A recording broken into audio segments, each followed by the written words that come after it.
você também pode fazer como o Paulo, como a Lúcia, como o Orlando e mandar sua mensagem. Eu quero dar um bom dia também para a Alice, obrigada. Um bom dia também para o Geilson, ele disse que hoje está menos quente, é verdade, você tem razão. O Francisco Lima também desejando aqui um excelente dia, ele disse que é nosso ouvinte pela Rádio 90.3. Então, assim como o Francisco Lima, você também pode nos acompanhar. Não dá para acompanhar pela TV? Então, acompanha aí pela rádio, pela 90.3, que é outra possibilidade que você tem. Vamos falar agora sobre. Você já deve ter ouvido falar sobre isso, você já deve ter lido nas redes sociais, porque é um assunto que vem sendo muito comentado. Trata-se de uma proposta de emenda à Constituição que propõe ou que prevê o fim da escala de trabalho 6 por 1. O que é isso? O trabalhador trabalha 6 dias na semana e folga um dia na semana, que normalmente é o domingo. Seria, portanto, esse único dia de folga para o trabalhador. E essa PEC, ela tem ganhado apoio nas redes sociais, porém ainda não conseguiu o número de assinaturas para ser protocolada na Câmara dos Deputados. A autoria é da deputada Érica Hilton, do PSOL de São Paulo. Essa PEC contava até o último final de semana, ou até antes do final de semana, com 71 assinaturas. São necessárias 171 assinaturas. E essa é uma proposta que teve como ponto de partida a mobilização do movimento Vida Além do Trabalho. A gente sabe que em vários lugares do mundo a redução da jornada de trabalho é uma realidade. Esse assunto a gente conversa agora com o deputado federal Merlong Solano, que está online, participa conosco, está em Brasília, né, deputado? Estou. Já chegou em Brasília para acompanhar esse momento tão importante para a nossa arte, nossa cultura, que é o tombamento da igreja, Igreja Nossa Senhora de de Lourdes, Lourdes, né, e também da decretação do patrimônio nacional para a nossa arte santeira. Agradeço aqui a sua disponibilidade em nos atender. Deputado, primeiro eu queria entender qual é a posição do senhor em relação a essa PEC e também que o senhor nos esclarecesse. Afinal de contas, os deputados do PT estão ou não assinando essa proposta de emenda à Constituição? O último dado que eu vi tinha apenas 37 assinaturas, dos quase 70, dos 70 deputados que o partido tem. Bom, Cíntia, bom dia. Bom dia.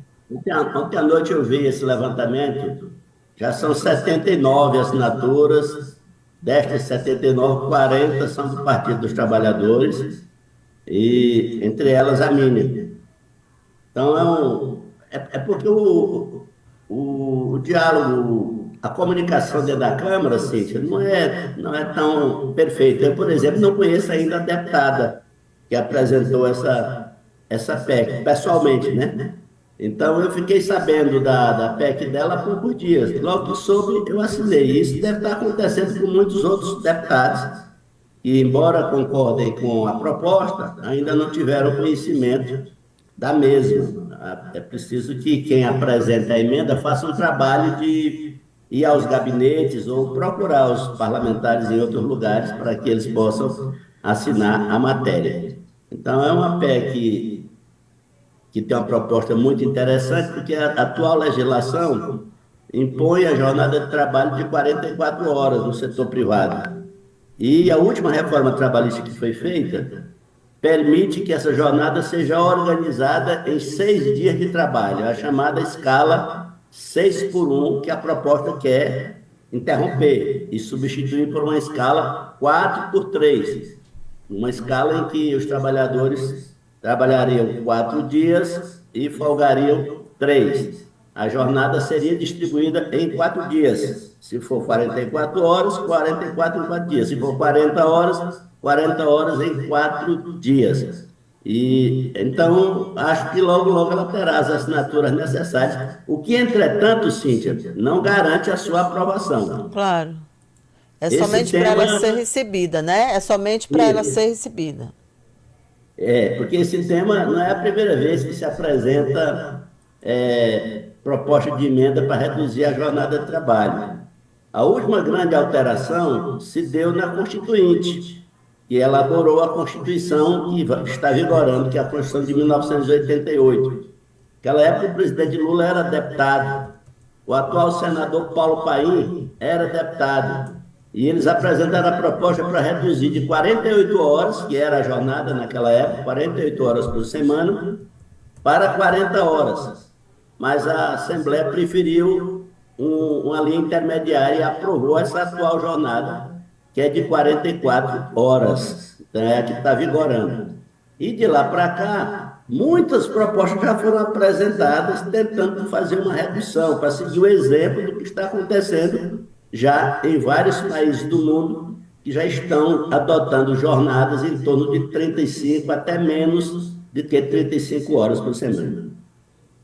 Inclusive com resultados muito positivos, né? Aumento de produtividade.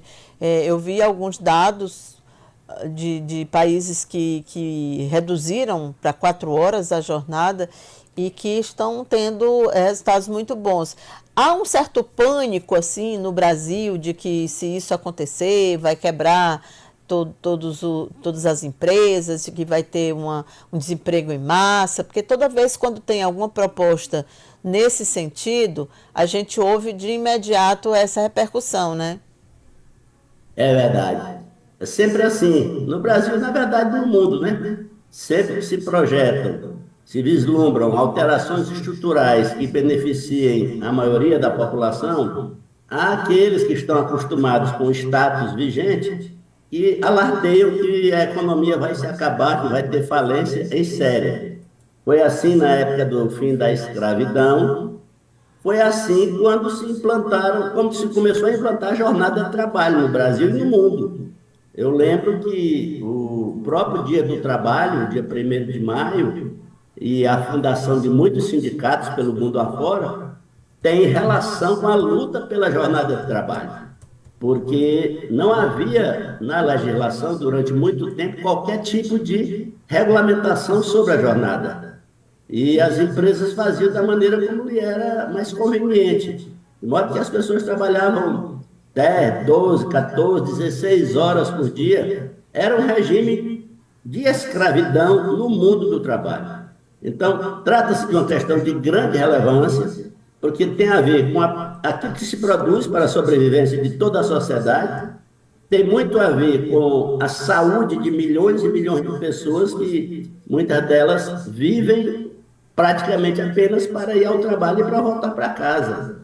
Você imagina, Cíntia, que mora na periferia de uma grande cidade, que tiver que pegar 2 ou 3 conduções para chegar no trabalho, essa pessoa gasta, somando o tempo de trabalho na empresa com o tempo de deslocamento, é uma pessoa que está gastando aí, às vezes, 14 horas por dia do seu dia apenas em função do trabalho. Então, a qualidade de vida vai lá para baixo, vem as doenças ocupacionais, como a ansiedade, a depressão, a tal síndrome de eu não sei pronunciar direito, deixa eu ler. Burnout, exato. E é um problema mundial que tem muita presença aqui no Brasil. Isso afeta a qualidade de vida das pessoas e afeta o sistema de saúde e também a produtividade das empresas. E como você disse, quem está ousando começar a organizar o trabalho de outra forma, dando mais atenção ao trabalhador e procurando melhorar a qualidade das condições de trabalho, está colhendo o fruto de melhor nível de produtividade. Entendi. Deputado, o assunto não tem a ver com a PEC 6x1, mas tem a ver com essa mesma perspectiva de que é preciso que o país ele seja voltado para uma parcela da população e a outra parcela mais vulnerável, mais pobre, ela receberia demais, benefícios demais. A gente está vendo isso, essa discussão em torno do corte do orçamento. E assim, eu imagino que para você fazer algo dessa monta, precise de fato de muita discussão, de muita conversa, de muita análise, reunindo os atores envolvidos, que são os ministros de cada área, mas o que a gente vê é uma pressão muito grande sobre o governo e uma crítica de que o governo não se entende, quando na verdade o que me parece é que está se tentando chegar um corte que seja o menos impactante possível para a população, né? Eu queria saber do senhor como é que vocês estão acompanhando, vocês O aí da nosso bancada. governo, você tem razão, você está fazendo uma leitura precisa da situação. O que o governo Lula está tentando fazer é encontrar formas de continuar o ajuste fiscal sem jogar o peso do ajuste sobre os mais pobres, que seria o que aconteceria se a gente fosse cortar, por exemplo, o BPC, o benefício de prestação continuada, ou se a gente fosse desvincular a aposentadoria do salário mínimo. Como a gente sabe, a maior parte dos aposentados e pensionistas recebem o salário mínimo. Então, nós não queremos adotar esse tipo de medida. E chamamos a atenção do mercado, das pessoas que têm muito dinheiro, para o fato de que o Brasil, Cíntia, já está fazendo um ajuste fiscal muito grande. Veja só, nesse momento, enquanto que os Estados Unidos vão terminar o ano, este ano, com um déficit fiscal da ordem de 7% do seu produto interno bruto, o Brasil está com a meta de chegar a zero e poderá chegar a zero. O ano passado, no ano de 2023, em função dos déficits herdados do governo anterior, nós tivemos um déficit fiscal da ordem de 2,3% do PIB. E esse ano já vamos zerar praticamente, se não for zero, vai ser, se não for zero de déficit, Cíntia, vai ser alguma coisa em torno de 0,2, 0,3. Veja só a diferença, nós estamos caindo de 2,3 para zero alguma coisa, ou mesmo poderemos chegar ainda a zero, não está fora de cogitação chegar ao final do ano com déficit zero. Mas aqueles que têm muito dinheiro querem mais, querem que no curto prazo se resolva um problema que é estrutural, que é o problema do déficit fiscal brasileiro. Eu assisti a entrevista do presidente Lula ao senador Cajuru e um ponto me chamou a atenção. Quando o entrevistador perguntou ao presidente algo sobre uma avaliação dele, ele disse que ele não esperava encontrar essa sociedade tão dividida, tão polarizada como ele encontrou. E o senhor acredita que 2 anos depois o presidente Lula já conseguiu corrigir a rota para lidar com essa nova sociedade? Será que ele já percebeu que ele não está governando mais para os brasileiros como em 2002, mas para o mercado? Olha, Cíntia, eu acho que todos nós, incluindo o presidente Lula, que é o mais sábio de todos nós em termos políticos, ainda estamos com dificuldade de entender as mudanças fortes de mentalidade que aconteceram no Brasil e no mundo de 2010 para cá.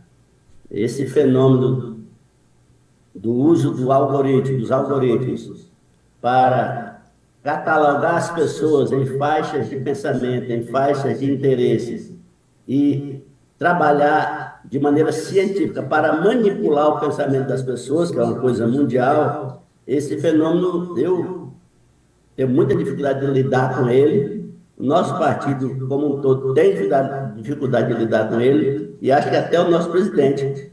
A gente imaginava, eu pelo menos imaginava, não vou colocar os outros, que chegando à presidência, mesmo com a polarização herdada da eleição, a gente faria um bom governo, como estamos fazendo, com muitas entregas na área social, como estamos entregando, com uma melhoria progressiva da área econômica, como está acontecendo.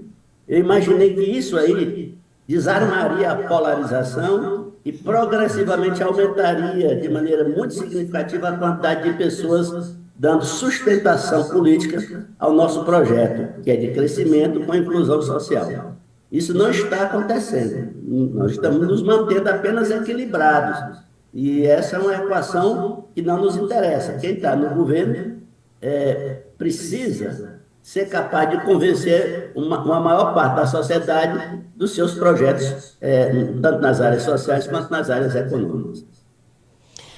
Tá certo, então, deputado. Muito obrigada pela sua entrevista. Vai ser uma semana realmente muito quente, né? Porque há uma expectativa de apresentação nos próximos dias. Não deve ser hoje, né? Porque o governo ainda quer apresentar o resultado dessa reunião para os presidentes da Câmara e do Senado, mas a gente acredita que até quarta-feira talvez seja possível a divulgação desses cortes. E aí eu acho que serão os últimos 2 anos com um rumo talvez diferente do governo, menos social e mais um foco no acerto econômico. Obrigada. Cíntia, Pois Cíntia, não, pois obrigado. não. Estou à disposição. Só queria terminar fazendo Pode uma falar. recomendação. Essa última questão que você colocou, é tratada num vídeo pelo grande cientista brasileiro Miguel Nicoleles, numa entrevista ao Luiz Nassif, do GGN. A Regina me mandou ontem à noite. Ele problematiza isso muito bem. Eu quero recomendar aos seus telespectadores e ouvintes que tentem ver o vídeo do Miguel Nicoleles, que é o maior cientista brasileiro, questionando justamente isso, a força dos algoritmos e das redes sociais na manipulação do pensamento das massas urbanas. Um Tá abraço, bom certo. dia.